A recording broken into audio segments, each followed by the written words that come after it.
بسم اللہ الرحمن الرحیم۔ السلام علیکم دوستو، دنیا بھر کی خبروں میں آج آپ سنیں گے، لیکن اس سے پہلے اگر ہو سکے تو لائک اور سبسکرائب کا بٹن ضرور دبا لیں۔ شکریہ۔ یوکرین کو جدید ہتھیار کی فراہمی پر روس کی امریکہ کو دھمکی۔ امریکہ کے غلط اقدامات اور چالیں بالکل فضول اور انتہائی خطرناک ہیں۔ چائنا۔ وہ وقت دور نہیں جب ایک مسلمان امریکہ کا صدر بنے گا۔ غلام در غلاموں نے حمزہ شہباز کو بھی پنجاب کا وزیر اعلیٰ منتخب کر لیا۔ جو بائیڈن، پیوٹن اور یوکرین جو کر رہے ہیں 1400 سال پہلے اس کی پیشگوئی ہو چکی تھی۔ وزیر اعظم عمران خان نے امریکہ کے ساتھ وہ کیا جو ساری دنیا یاد رکھے گی۔ تو آئیے چلتے ہیں اب خبروں کی تفصیل کی جانب۔ روس نے یوکرین کو جدید ہتھیار بھجوانے پر امریکہ کو دھمکی دے ڈالی ہے۔ روس نے امریکہ کو باضابطہ طور پر خبردار کرتے ہوئے کہا کہ یوکرین کو جدید ہتھیار بھجوانے پر غیر متوقع نتائج بھگتنا ہوں گے۔ یوکرین کو انتہائی حساس ہتھیار دینے پر روس نے امریکہ اور نیٹو کو سخت الفاظ میں پیغام بھجوا دیا ہے۔ روس کے مطابق یوکرین کو فراہم کردہ جدید ترین ہتھیار جلتی پر تیل کا کام کر رہے ہیں اور یوکرین میں صورتحال مزید خراب ہو رہی ہے۔ چائنا نے امریکہ کو خبردار کرنے کے لیے تائیوان کے پاس فوجی مشقوں کا آغاز کر دیا ہے۔ چائنا کا کہنا ہے کہ گزشتہ روز تائیوان کے دارالحکومت تائپے میں ایک اعلیٰ سطحی امریکی وفد کے مذاکرات کے لیے پہنچنے کے چند گھنٹے بعد ہی چینی فوج نے تائیوان کے آس پاس فوجی مشقیں شروع کر دیں۔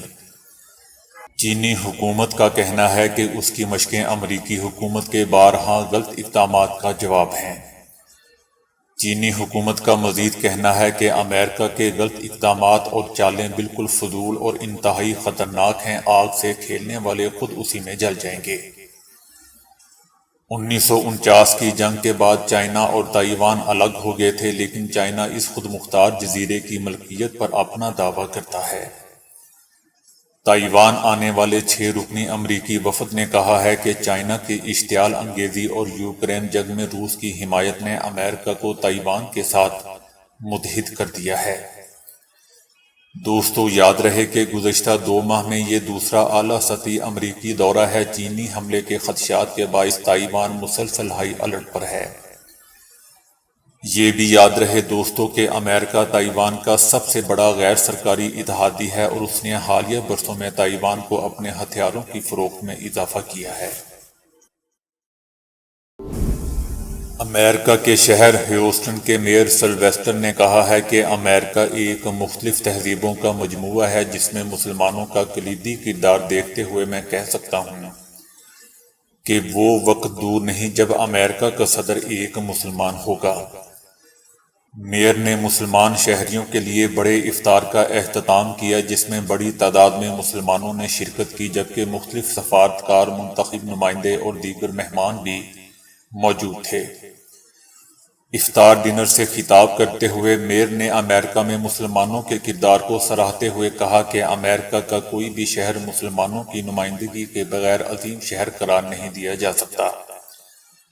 امریکی معاشرے میں مسلمانوں کے کلیدی کردار کو دیکھتے ہوئے کہا جا سکتا ہے کہ وہ دن دور نہیں جب امریکہ کا صدر ایک مسلمان ہوگا اور ہمیں اس بات پر فخر ہوگا۔ میئر سلویسٹر نے بتایا کہ وہ جلد پاکستان کا دورہ کریں گے اور وہ کراچی میں قیام کریں گے۔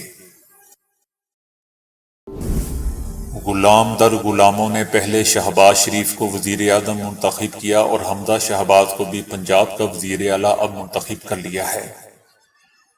میں حیران ہوں دوستو کہ اس خاندان کو اس عہدے کے لیے کوئی باہر سے بندہ ہی نہیں ملتا۔ بہرحال حمزہ شہباز 197 ووٹ لے کر پنجاب کے 21ویں وزیر اعلیٰ منتخب ہو گئے ہیں۔ ڈپٹی اسپیکر نے اعلان کیا کہ وزیر اعلیٰ کے لیے امیدوار پرویز الہی کو کوئی ووٹ حاصل نہیں ہوا ہے، جبکہ حمزہ شہباز 197 ووٹ لے کر پنجاب کے نئے وزیر اعلیٰ منتخب ہو چکے ہیں۔ مجھے کسی نے پوچھا کہ روسی صدر پیوٹن نے جو یہ کہا ہے کہ انہوں نے اپنے جوہری اثاثوں کو ہائی الرٹ پر رکھ دیا ہے تو اس کا مطلب کیا ہے؟ پیوٹن نے تو نہایت ہی خوفناک الٹیمیٹم دے دیا ہے۔ میں نے گزارش کی کہ یہی وجہ ہے کہ اس الٹیمیٹم کا خاطر خواہ اثر ہوا ہے، جبکہ آپ کو یاد ہوگا کہ امریکی صدر کا پہلا رد عمل پیوٹن کی اس دھمکی پر یہی تھا کہ یہ روس کی گیدڑ بھبکی ہے۔ لیکن جب امریکی انٹیلیجنس کے ذرائع نے اس امر کی تصدیق کر دی کہ پیوٹن نے واقعی اپنی زمینی جوہری اثاثوں، بموں اور میزائلوں کو فوری طور پر تیار رہنے کا حکم دے دیا ہے، اپنی جوہری آبدوزوں میں رکھے وار ہیڈز کو 1 منٹ کے نوٹس پر تیار رہنے کا کہہ دیا گیا ہے، اور اپنی فضائیہ کو بھی الرٹ کر دیا ہے کہ جو ہی امریکی رد عمل سرخ لکیر کراس کرے تو اس کے جواب میں ایک لمحے کی تاخیر بھی نہیں ہونی چاہیے۔ صدر پیوٹن کا یہ الرٹ یقیناً قیامت برپا کرنے کا الرٹ ہے، اور ہم مسلمانوں کو اس میں کوئی شک نہیں ہونا چاہیے کہ یہ سارا منظرنامہ قرآن حکیم کے آخری 30ویں پارے میں کئی صورتوں میں بیان فرما دیا گیا ہے۔ ان صورتوں کو نعوذ باللہ جھٹلانے کا کوئی مسلمان سوچ بھی نہیں سکتا۔ جب یہ صورتیں نبی کریم صلی اللہ علیہ وآلہ وسلم پر نازل ہو رہی تھیں تو کسی کے وہم و گمان میں بھی نہ تھا کہ ایک دن ایسا آئے گا جب یہ ساری پیشگوئیاں ممکن ہو جائیں گی۔ آج ان قرآنی صورتوں کا انگریزی ترجمہ صدر پیوٹن یا صدر جو بائیڈن کو سنایا اور بتا دیا جائے تو ان کو اپنی ذمہ داریوں کا شاید شعور اور احساس ہو جائے۔ مجھے معلوم نہیں کہ اگر دوسری آسمانی کتابوں یعنی انجیل، تورات میں یہی کچھ درج ہے تو عیسائی اور یہودی ان پر ایمان کیوں نہیں لاتے؟ میرے خیال میں بین الاقوامی میڈیا کو قرآن حکیم کی ان صورتوں پر ٹی وی مباحثوں کا اہتمام کرنا چاہیے جن میں قیامت کی نشانیاں بیان کی گئی ہیں۔ ایٹمی عدم پھیلاؤ کے معاہدے پر جن ملکوں نے دستخط نہیں کیے ان میں پاکستان بھی شامل ہے، اس لیے پاکستانی علماء کو اس موضوع پر کھل کر رہنمائی دینی چاہیے کہ پاکستان کا جوہری پروگرام جوابی حفاظت خود اختیاری کا پروگرام ہے۔ امریکہ نے جوہری بم کا موجود ہونے کے بعد یہ سمجھ لیا تھا کہ اس کا جواب کسی دوسرے ملک کے پاس نہیں ہوگا، لیکن امریکہ کی یہ غلط فہمی صرف 4 برس تک قائم رہی۔ اگست 1945 میں جب امریکہ نے اپنے 2 بم جاپان پر گرائے تو دل میں یہ خیال باطلِ جاگزیں کر لیا کہ اب اس کا جواب کسی دوسرے ملک کے پاس نہیں ہوگا، لیکن جب اگست 1949 میں روس نے بھی اس بم کا کامیاب تجربہ کر لیا تو پھر دنیا گویا اس سفر پر چل نکلی جس کے اشارے قرآن حکیم نے کئی صورتوں میں کئی برس پہلے دے دیے تھے۔ بالفرض اگر آج امریکہ صدر پیوٹن کے نیوکلیئر اثاثوں کو ہائی الرٹ پر رکھنے کے باوجود اس رشین تھریٹ کا کوئی جواب نہیں دیتا تو یوکرین کے بعد نیٹو ممالک کو یورپ سے رخت سفر باندھنا پڑے گا۔ کیا امریکہ اور مغربی یورپ میں اس صورتحال کو قبول کر لیں گے؟ میرا خیال ہے کہ ایسا نہیں ہوگا، اور قرآن پاک کا وہ حکم پورا ہو کر رہے گا کہ برملا اشارے اور اس کی تفاصیل قرآن میں کھول کھول کر بیان فرما دی گئی ہے۔ کیا امریکہ دوسری عالمی جنگ کے بعد واحد عالمی سپر پاور نہیں بن گیا تھا؟ کیا اس جنگ کا خاتمہ ایٹم بم نے نہیں کیا تھا؟ کیا ایٹم بم امریکہ کی ایجاد نہیں تھا؟ کیا 1945 سے 1949 تک امریکہ تنہا عالمی جوہری قوت نہیں تھا؟ کیا روس نے اپنا جوہری بم 1949 میں ان امریکی جاسوسوں کی مدد سے نہیں بنایا تھا جنہوں نے اس لیے امریکی جوہری راز روس کو منتقل کر دیے تھے کہ ان کی نظر میں اگر امریکہ دنیا کی واحد سپر پاور بن گیا تو اس سے نظام عالم تہو بالا ہو جائے گا؟ کرنل غلام جیلانی خان صاحب لکھتے ہیں کہ ان اہم سوالوں کا جواب ڈھونڈنے کے لیے آپ کو بم کی ڈیولپمنٹ کی تاریخ پڑھنی پڑے گی۔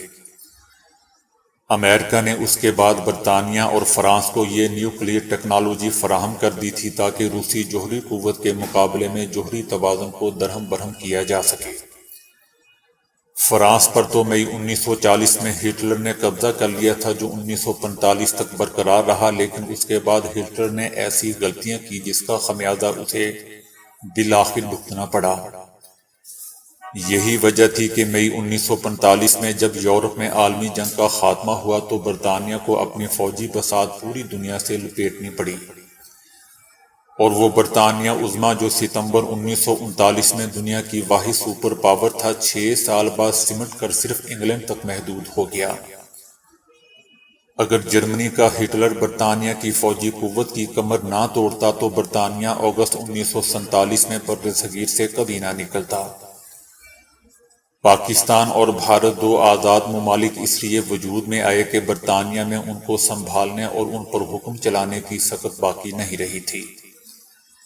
جرمنی اور جاپان کو امریکہ نے 1943 سے لے کر 1945 تک کے صرف 1.5 برس میں متواتر فضائی بمباری کر کے برباد کر دیا تھا۔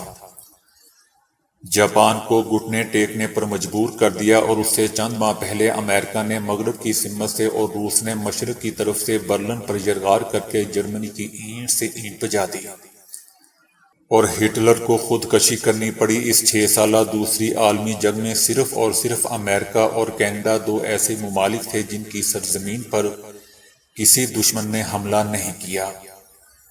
وجہ یہ تھی دوستو کہ امریکیوں نے اپنی سرزمین سے ہزاروں میل دور کر دوسرے بر اعظموں یورپ، افریقہ اور ایشیا میں وہاں کے اتحادیوں سے مل کر نازی اور جاپانی افواج کے خلاف زمینی، فضائی اور بحری لڑائیاں لڑیں۔ اس میں بلا شبہ لاکھوں امریکن سولجر ہلاک اور زخمی ہوئے، لیکن امریکی سرزمین دشمن کے حملے سے یکسر محفوظ رہی۔ یہ تمام لڑائیاں دوسروں کی زمینوں، فضاؤں اور سمندروں میں لڑی گئیں۔ دوسری عالمی جنگ میں امریکہ بڑے سکون اور اطمینان سے اپنی لاتعداد اسلحہ ساز فیکٹریوں میں ساز و سامان پروڈیوس کرتا رہا۔ دوسری عالمی لڑائی میں امریکہ بڑے سکون اور اطمینان سے اپنی لاتعداد اسلحہ ساز فیکٹریوں میں ساز و سامان پروڈیوس کرتا رہا اور اپنے دوسرے اتحادیوں کو بھیجتا رہا، تاکہ جنگ کا کوئی بھی معرکہ امریکہ کی زمین، فضا اور سمندر میں نہ لڑا جائے۔ آپ اس جنگ کی ساری تاریخ اٹھا کر دیکھ لیں، آپ کو معلوم ہو جائے گا کہ اس امریکی حکمت عملی نے دوسری عالمی جنگ کے خاتمے کے بعد بھی یہی اپنا رکھی ہے۔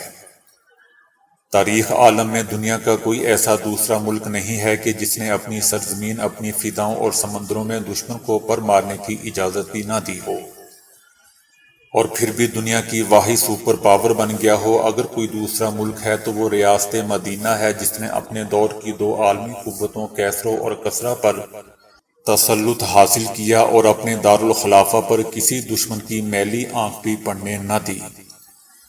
اس کے بعد سلطنت امیہ اور سلطنت عباسیہ کے دارالخلافوں دمشق اور بغداد کو تاتاریوں نے تار تار کر دیا۔ ریاست مدینہ کا ذکر اس لیے کیا ہے کہ امریکہ نے عربوں سے سبق حاصل کیا اور جنگ کے مارکوں کو اپنی شہری آبادیوں سے دور لے گئے۔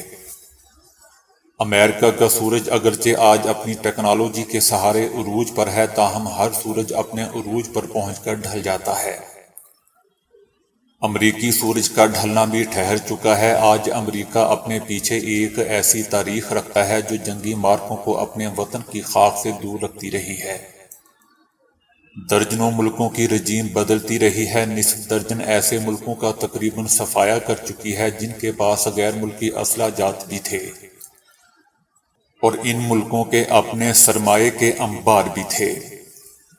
لیکن دوستو، کسی کو معلوم تھا کہ وزیراعظم عمران خان کی حکومت گرانے کی سازش میں امریکہ ساری دنیا کے سامنے ننگا ہو جائے گا۔